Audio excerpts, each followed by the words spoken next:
Hello, everyone, and welcome to Own Your Image, Effortless Style, Branding, and Extraordinary Confidence. Our guest today is A'Lelia Bundles. She is the author of Own Her Own Ground, The Life and Times of Madam C.J. Walker. She was a part of the production for the latest Netflix series, and she's an author. She is a Renaissance woman. She is amazing. She's working right now currently on her 5th book. She has been a executive at ABC News, NBC News. I mean, we can go on and on about her, and we are so honored to get to interview her today. So let's welcome Miss A'Lelia Bundles. Woo! Here with you two lovely ladies. Thank you so much for joining us. How are you? I'm doing good. You know, I live in Washington, D.C. We're having nice weather today after kind of a bumpy spring. You know, and of course, I'm just grateful that I'm healthy and the people closest to me are doing good. But, you know, of course, just concerned for the rest of the world right now. Yes. Yeah. This has been a very interesting time. Speaking of which, how has transitioning into the quarantine life been for you? For me, it is not as big a transition as it is for other people because I'm accustomed to working at home.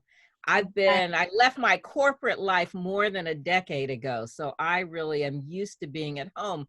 And at the same time, there are certain restrictions that I'm feeling like everybody else. I usually go to the gym every single day.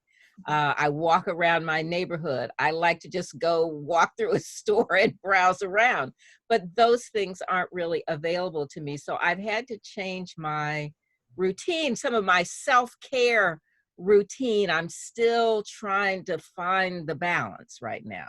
Yes. Same. It's different, right? It's different. Even though I'm used to working at home as well, but it's just been really different trying to get into the balance of things. So yes. So tell us a little bit about your brand. So it's hard to say exactly. I have many brands, I guess is what I'm thinking, because one of the things that I do is tell Madam C.J. Walker's story and focus on her legacy and try to use her story as a way to inspire other people. So that's one part of what I do. I'm a longtime journalist. As you say, I spent 30 years as a producer and an executive with NBC News and ABC News. So I am a journalist, and I really am a truth seeker and try to be a truth teller.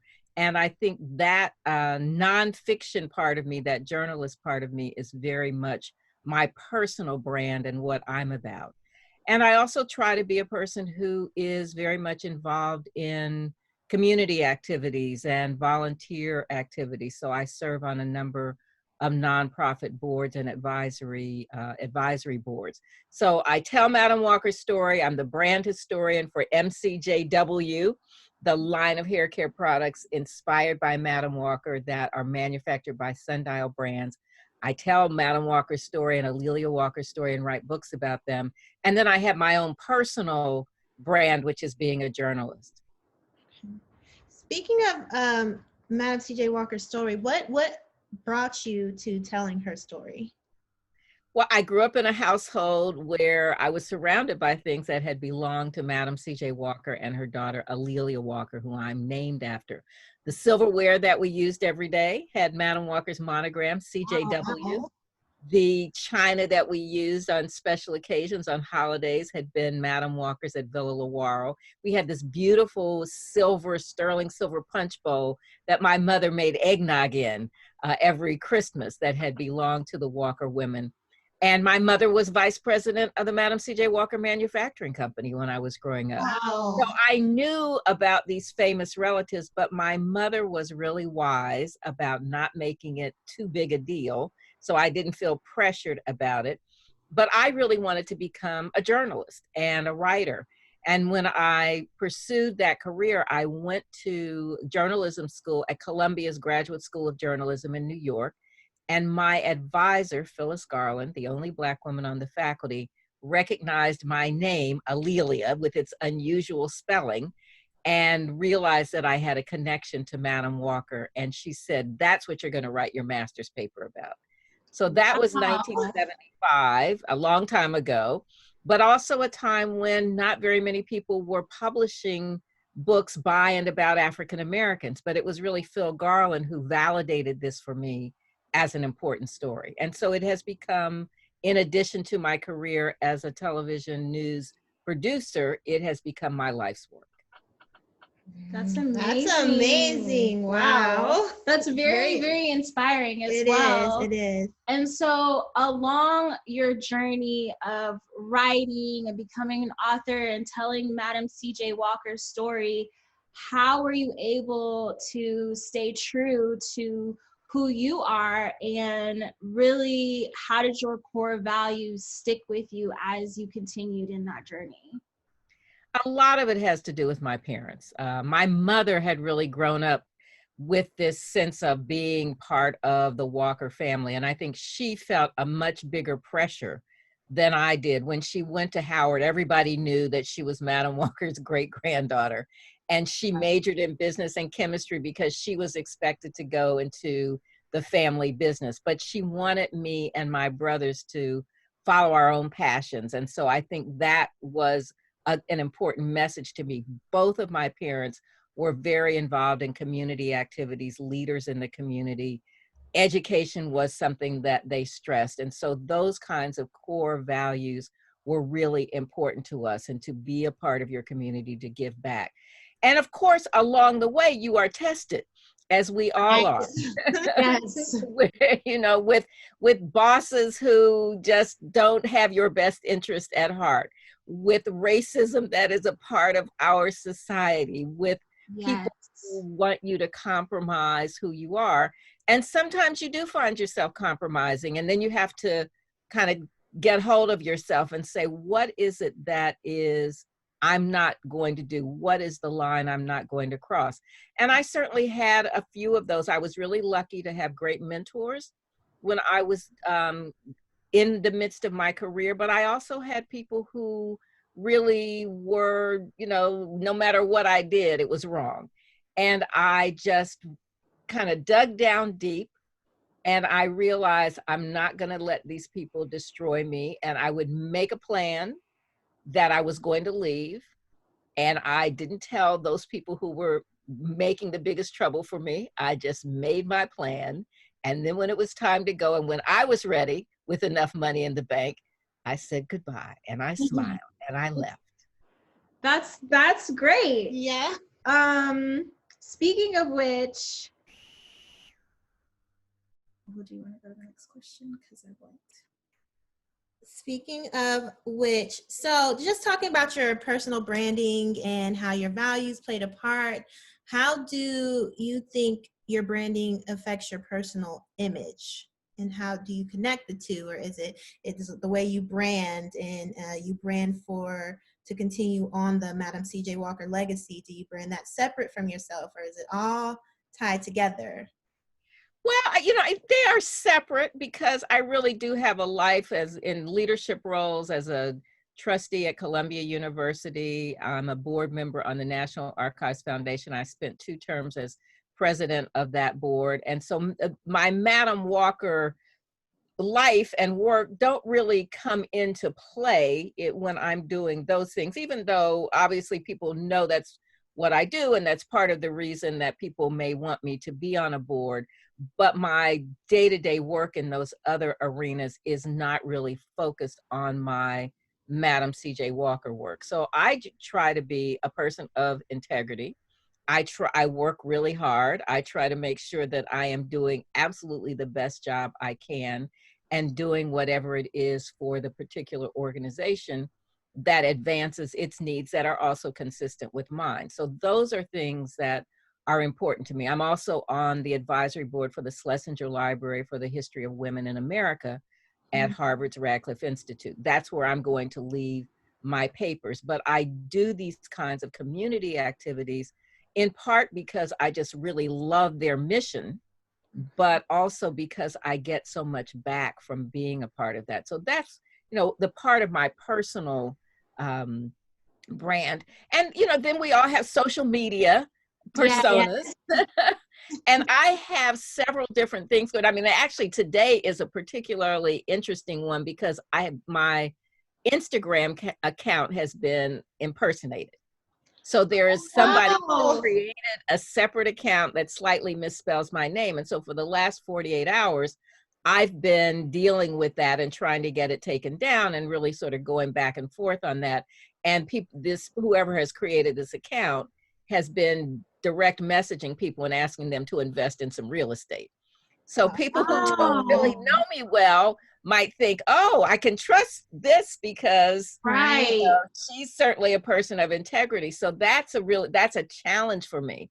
But as I have it's really the last decade, a little bit more than a decade that I've been on Facebook and Twitter and more recently on Instagram.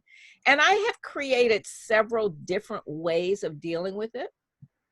On Facebook, I have a public account. And in fact, I have 3 or 4 different public things, one Madam Walker, one Black hair historian, another that's an author account. And then I have a personal account. And my personal account, I have tended to post more political stories. Mm-hmm. And because I love to create conversation with people. And so I think my reputation in that sense is somebody who presents information that other people might not necessarily see and who likes to curate a conversation.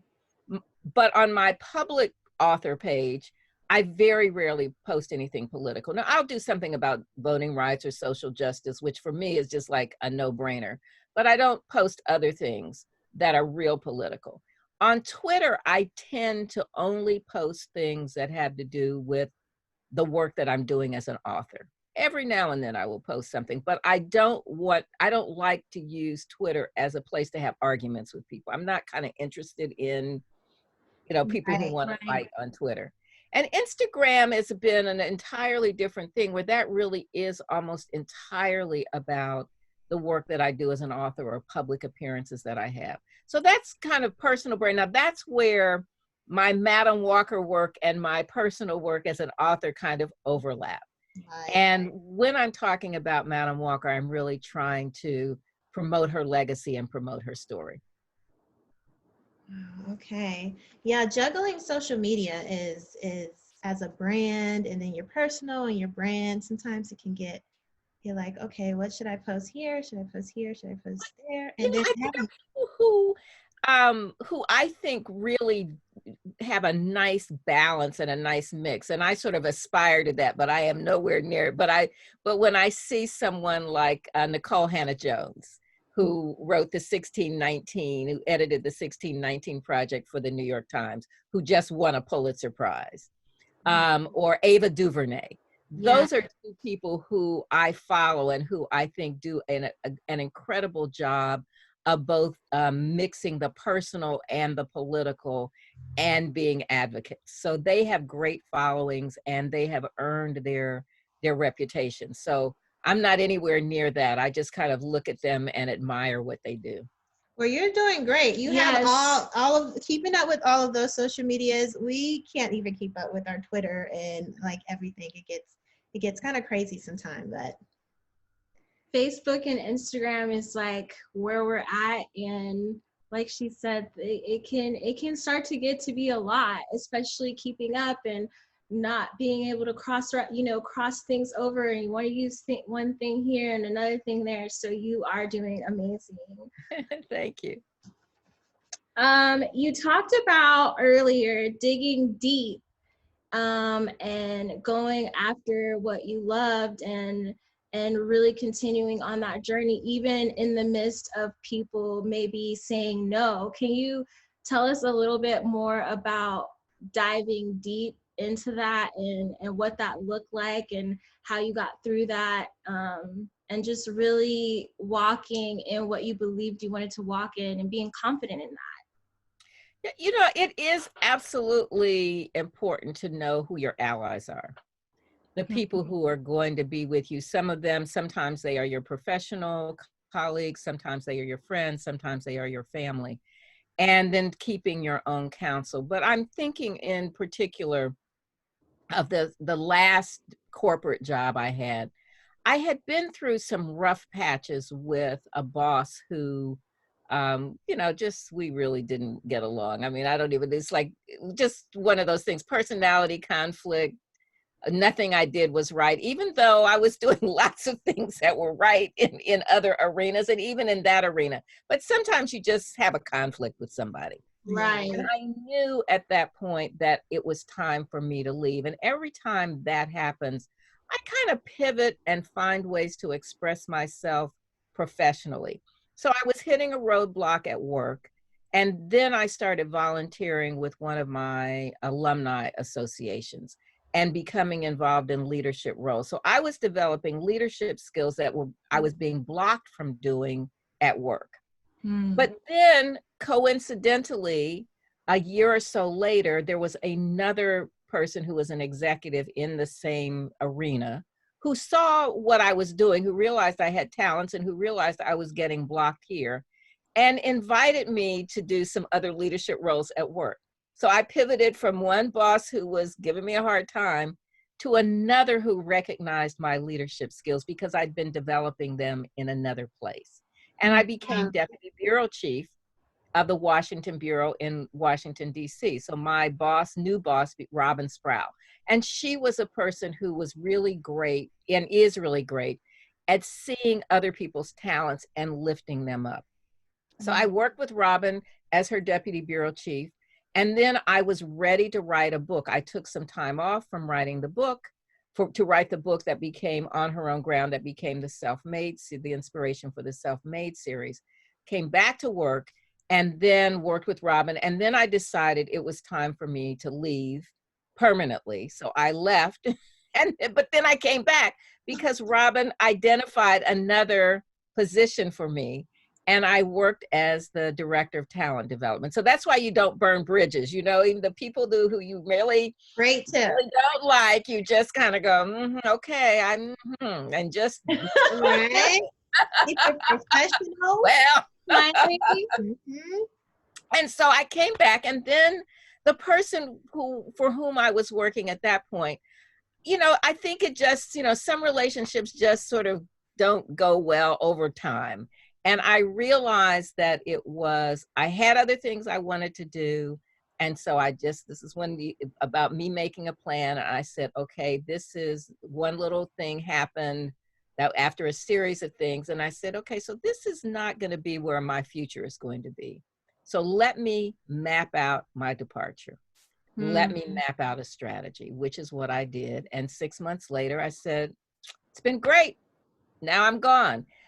But I think a key for me that is not always really easy to do, especially for younger people now, because people come out of school with so much debt. We're in a really, really tough time right now where we don't know what the future is going to be. But one of the things that I always tried to do was keep some money in the bank because I wanted to have the ability to say, if you're not treating me well, I don't have to be here. And that goes for, personal relationships or professional relationships. I need to have my own escape plan. And so however you play, however you work that out during your lifetime, it is really important to be able to not be so dependent that you can't get up and leave if you need to. Wow. That's really good. Yes. That's a really, really great tip. Yeah. Didn't even think about that. No. Yeah. And some of it is like, no, I can't spend that much money on the purse. Right. Or you gotta stay away from Starbucks or eating out. Things like that. Speaking of purses, we're fashion stylists and we love fashion, and you look amazing. Yes. What has your personal style played out in your journey telling Madam C.J. Walker's story, and even in your career thus far? Like, how have you been able to stay true to your personal style? I really do come from a long line of really stylish women. So I have to say, Madam Walker, after she wasn't a washerwoman anymore, really loved lovely clothes. And A'Lelia Walker, when you see pictures of her, I mean, I'm finishing a book about her, and I'm really eager to be able to show all of these great pictures I have of her and wonderful styles that were designed by Black designers. Mildred Blount, people know her name because she's the person who did the hats for Gone with the Wind, was a Black woman. And I have a letter where she wrote to A'Lelia Walker in the mid-20s saying that A'Lelia Walker was her first major commission. And she for my grandmother's wedding in November of 1923. So A'Lelia Walker really supported a lot of, Black fashion designers. My grandmother, May, was not as flamboyant as A'Lelia Walker, but when I look at pictures of her, she has beautiful silks and satins and chiffon and, very sort of classic style. My mother was very fashionable. I have pictures of her in hot pants. She was during that period of time. But always very elegant, very fit. And I got some of my style from her, but I think my style is a pretty classic. I wear a lot of jackets but sort of unconstructed jackets. I used to wear sort of more kind of tailored kinds of things, but now that I don't have to go to an office every day. I actually do have a uniform that is really, a black top and black pants and then some colorful jacket. I wear a lot of jewelry. I really like to accessorize. So my style is something where I feel like I can be classic, but with a little bit of flair. I love that. So you say you have a uniform. Is that what you use your go-to, like when you have interviews or when you're working? Is that your go-to or your everyday? It is. It's, but it's one thing when you're going to an office and it's more of a corporate space. But even then, I tried to mix it up a little bit. Purple is actually my favorite color. Power color. Yes. I have a lot of purple. Red is kind of my next go-to, which I have on today. But my friends know that I am the purple girl. And it is, from scarves and jewelry to pants to clothes to shoes. That will be my first, that'll be my default. But it's with black as the basics. It's the black allows me to just kind of, when I travel, because I used to travel a lot. Right now I'm not traveling very much, but when I travel, it's really very easy to have some black. And I don't wear dresses really very often. I mean, it's rare that I wear a dress just because it's easier for me. But black pants, a black top, and then some kind of interesting jacket and interesting jewelry. Got it. So what is your favorite piece of clothing? What makes you feel the most powerful? Yes. Well, okay, so now those are probably two different things, but my favorite piece is what I feel fun in, and I have a purple kimono that has beautiful hand-painted gold on it, and it's designed by a Black designer, and that is something that I feel very elegant in. Powerful is when I have on probably all black. With a little bit of color because it's serious. Yeah. A lot of people feel that, like you got your little black dress. Yes. And a lot of people like I love black. I know, yeah. And sometimes when you love black so much, it's hard to get away from. Like it is. It is. Definitely it is. And I had a fun experience when there was a big fashion shoot that Netflix did for Self-Made and brought together the directors and the showrunners, the writer, the director of photography. And we did this shoot in a studio in LA. And the stylist said, well, now, send us your size and the colors you like. And I said purple and I don't wear dresses and this is what I like. And don't you know, she put me in this beautiful bright orange long silk dress. Oh, and it was hot. In fact, we did the shoot and Demaine Davis, who was the director of episodes 3 and 4, knew that evening that the Association of African American Film Critics was having its awards dinner. And she said, "Are you going?" And I'm like, "I don't know. I don't live in LA. I don't know anything about this." And so she helped me get a ticket. She connected me with somebody, with the Netflix Amazing. folks. And I wore this dress and I was just, my red carpet moment. You felt powerful. Isn't it, it's funny how clothes do make you feel a difference in your image and how you feel about yourself. It just plays a role when you walk into a room. Depending on what you have on, it changes your attitude. Exactly. Hair, jewelry, makeup, nails, all of that. It really does make a difference. And I think that is part of the message from Madam Walker's life. It's that she was concerned because she was going bald. Right. And growing her hair back gave her confidence, because it is a combination of, as you know, what's going on in the inside and what's going on in the outside. You can't fix what's on the inside if it's broken by what's on the outside. It has to be Right. what's going on in both places. Absolutely right. Speaking of Madam C.J. Walker, so on the movie, how did the hairstyles and the clothing and the fashion, how did you feel about it? Was it Loved, like? loved the hair. I think that the journey that we saw Madam Walker go through, that's Octavia Spencer embodied Madam Walker's courage and tenacity.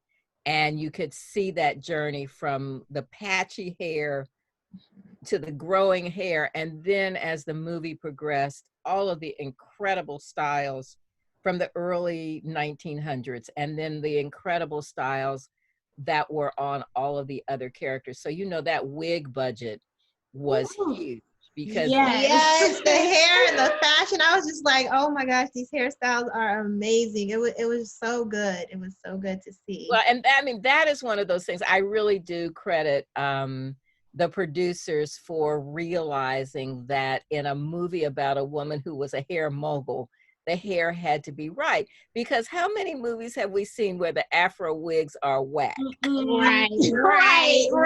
Too many to even count. So it was refreshing to see such beautiful hairstyles, such a variation, and to really capture how we do our hair, how we're able to do so many styles and so many techniques, and it was just really good to see such an inspiring story.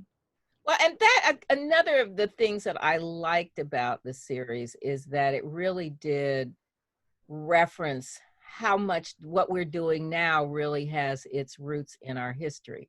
And certainly our hair is political for the larger world. Our hair should not be political. No. Our hair is what it is and how it grows, but it has been politicized by others. And I think we're in a wonderful era right now where we are claiming all of it. Yeah. And there are now products that allow us to do things with our hair, where before we had some products and we could try to tame our hair or Right. our hair. And now we know, where we used to run away from moisture and hydration because it was going to change we wanted to have our hair straight, that was going to destroy the straight. Now we know that hydration and moisture is what our hair needs, and keeping it healthy. So I just don't think we're ever going back. I will say to you No. that I am sort of old enough to have gone from through the hair, what I call the hair wars, where when I was growing up, I was born in 1952. So that meant through the 50s and into the 60s, everybody's hair was straight. It was rare that a Black woman had natural hair. I don't even know that I knew anybody who had hair that wasn't straightened or naturally straight. But then we got to the late 60s, early 70s, where everybody had an afro, or almost everybody had an afro. But for my generation, then you had two choices. You either had a really big halo, like Angela Davis, or you had a really short natural. There wasn't a lot of variation. And now it is so exciting to see all of the incredible hairstyles, all of the incredible ways that people are wearing their hair. And thank goodness there's now the Crown Act. So you can't, even though somebody may want to pressure you, you have the law that you can refer to. Right. Thank goodness. So we want to get into a little bit, speaking of hair, we want to get into confidence and kind of how did you find your confidence over the years, just even from growing up to becoming a woman and owning who you are? How did you find your confidence, and was it a struggle? You know, it's a journey. I think for your entire life, you get your footing, and then something may set you off, may push you off your footing. So I just think it doesn't just happen and then one day you're confident and then you're confident forever and ever. I just think that it is a process. And I think about, being a little girl and my mother having conversations with me when I would say, nobody likes me. I think all kids go Yeah. through that, so somebody was picking on you and my mother saying, oh, they're just jealous, or, you have to, what is it about you that you like, and you have to find those things that you do well and find satisfaction. So once I discovered that I love to write, that became my thing, and I was able to excel in that, working on the school newspaper, and then that led to these other other successes and other accomplishments and satisfactions. But I certainly have been, as anybody who lives a life, you have things that set you back, and and I still have them. I still have, there are people who don't like me. Right. But the difference is I don't care. That's such great advice, just to, keep going despite people. It's part of life. People are going to like you, people are not going to like you, but that doesn't change who you are, and standing firm in who you are, and continuing on with, with knowing what you're meant to do. So that's great advice. I don't know if you've been watching the Last Dance, the Michael Jordan documentary. I've seen some of the episodes, not all the way through, but I've seen some, and wow, it's incredible. It's incredible. And that, if ever there were an example of somebody who really was sticking to his guns, and it was really an episode number 7 or 8. He is being asked, because he had a reputation for really being hard-nosed and tough on his other teammates, and he was really winning at all costs, but he did win. And the question that the interviewer asked him, essentially was, you really have a reputation for being a tough guy, and did you essentially break the china? And he was so thoughtful, and he looked and he said, this is the way that I did it. And if you didn't want to do it that way, then you needed to be somewhere else. And then he didn't say anything. And then he almost started crying. And he said, we need to take a break. But you knew at that moment that he was reflecting on all of those times when other people had criticized him. And he said, what I was trying to do was win. And I was trying to bring other people along with me. And they weren't coming. They weren't ready sometimes. Now, there are other people who may have done it in a different way, who may have still won, but that was the way he did it. And it was like, you have to live with the decisions you make. That's really good. I'm gonna have to check that series out. It's really excellent. It is. The episodes I've seen, I'm just like, it's giving me a better understanding for his mentality and Kobe's mentality, and just, he really set the bar for so many athletes, and it's amazing. It's amazing. I think one of the reasons I like biography so much, and why I like documentaries so much, is that you really do get to see the struggles that some of these great people have had.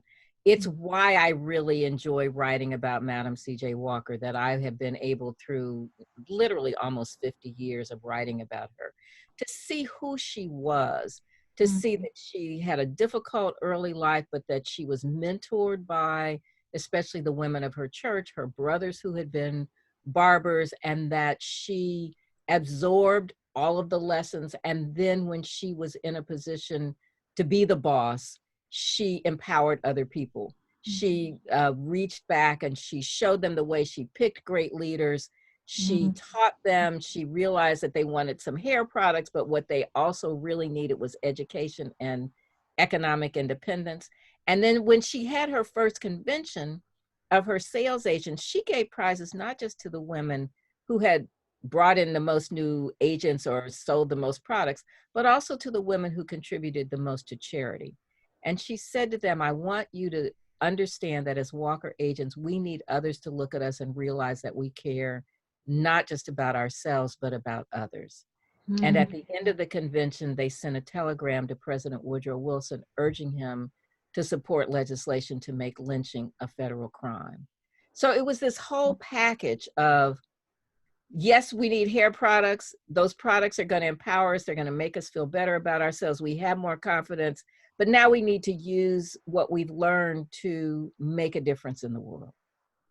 That's so good. Using what you learned to teach others and empower other women. That's what I got out of that story too. Watching the movie, I was like, wow. It's seeing her struggle, and like you said, coming from a place where she wasn't so confident. She was broken, actually. She was very broken. And then coming to the end, you see her become such a powerful woman and really own who she is and really value herself and teach that and want to teach that to other women. And so thankful that you are telling her story. Like, Yes. we're so thankful for that, really, because I don't know. It seemed, we were talking about it as we watched the movie, and we were like, wow, this it should have been told so long ago. Like, and I remember in school, right, you know, during Black History Month, and hearing her name, but never really diving in deep and understanding the history about it and what it unveiled. It wasn't, like you said, it wasn't about the hair products. It was about so much more. So, and to be part of that type of African American history is truly legendary. So yes, thank you so much for sharing the story and dedicating your life to being a journalist and telling it. It's amazing. Well, you know, and I think that in telling this, obviously a book and 20 years worth of research and 293 pages with endnotes and footnotes and all of that is really different from what ends up on the screen. So because I really focus on deep research and I wanted to show building the business and her relationships with people like Ida B. Wells Barnett and Booker T. Washington, W.B. Du Bois, and the women who mentored her and who she hired and her attorney, those are things, those factual things don't always make it into a movie because a Hollywood version has to be dramatic and brings in characters who didn't exist, like the Sweetness character didn't exist, Esther didn't really exist, Cleophas didn't really exist, and a lot of the things that happened in the film didn't really happen, like Addie Monroe. Madam Walker's rival was Annie Malone, who never followed her to Indianapolis, who was really a successful businesswoman, entrepreneur, philanthropist on her own. They were really equal. So the movie makes it seem like this person was jealous of her, that she was light-skinned and didn't like her because she was dark-skinned, but that was not true. The women were about the same complexion. So that whole colorism theme is exaggerated and made up in the film. That's not really what happened in real life. So I hope that people who are inspired by the film and who see the struggles of building a business will also make their way to my book, to On Her Own Ground, or to my website, aleliabundles.com or madamcjwalker.com, so they can really learn the things that really are true about Madam Walker, how she built the business and what she said about working with other women. Wow, that's good to know, because we didn't know that. So, but we still got inspired by the movie, and like you said, I think even reading the book, her story is so powerful. We were just saying that everyone should know the story of Madam C.J. Walker. So definitely getting your book and the book that you're writing about her daughter Alelia. I can't wait to read that one and see all that's involved with that. And last question we'll ask you is, what does it mean to own your image?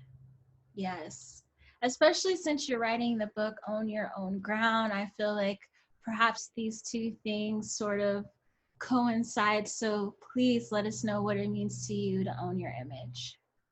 Well, part of it is you have to be vigilant because there's always something that can destroy it. I mean, this Instagram flare up today is something that is, you know, it's like, wow, would somebody believe that I would be asking them for money? So, but owning your own image is about making sure that you are trying to do the right thing every single day, whether somebody's looking or not looking. And this makes me think of one of my journalism professors, Fred Friendly, who had been an executive at CBS.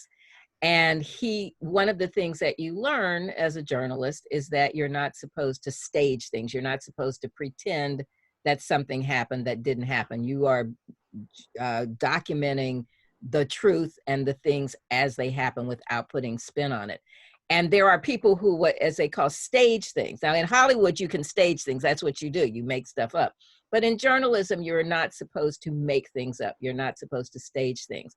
And I remember Fred Friendly saying to us in a class, you know, what if you just did that? What if you moved this over here or had this person say that? He said, who would know? You would know. And that is the most important thing. You know, you have to live with yourself. And that is owning your own image. What is it that you want other people to think about you? And what is it that you are doing in your world to make your world better, to not be doing bad things, illegal things? You know, you don't want to cut corners. And if you cut corners, ultimately it shows up. It does. It does. You're right. You're right. It does. Well, thank you so much, A'Lelia, for coming on with us today. We are so honored to really just be sitting here with you and getting all this valuable information. We know that you want to offer the audience is it a book or right. is it copies of my book? So amazing. I think you're going to do a drawing, and I will give away 4 books, and we will work that out. We'll work out the details of that. And so let our audience know how they can stay in contact with you, stay in contact with everything you're doing, give your hashtags, your Instagram, let them know where we can find your A'Lelia. Twitter. Yes. All of that. So the best way to reach me is on my personal website, which is aleliabundles.com.